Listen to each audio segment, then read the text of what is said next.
واحد مثلا نفترض عندنا يبي واحد يصير محرم ويا واحد، او مثلا امرأة تبي تصير محرم ويا واحد، مثلا بنت صغيرة بالبيت، مثلا نفترض هناك طباخ بالبيت، طباخ جايبينه من برا مثلا جيب باكستاني او هندي او مثلا بحريني او اي شخص جاي للبيت بعنوان طباخ.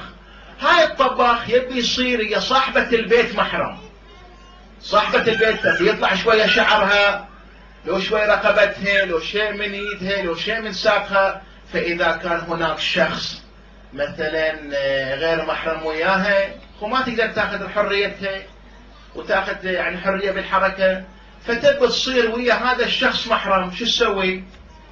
ممكن هذا الشخص يعقد على بنتها، ولو البنت صغيرة ها، يعقد على بنتها متعة لمدة ساعتين او 4 ساعات، يعقد عليها متعة، يعقد على بنتها الصغيرة. فهي شو تصير؟ هي شو تصير بالنسبة لنا لما يعقد على بنتها؟ شو تصير؟ قول يا حمته بارك الله فيك. تصير ام زوجته. اذا ام الزوجة محرم على زوج بنتها ولا محرم؟ تمام مو تمام؟ فبالتالي انحلت القضية.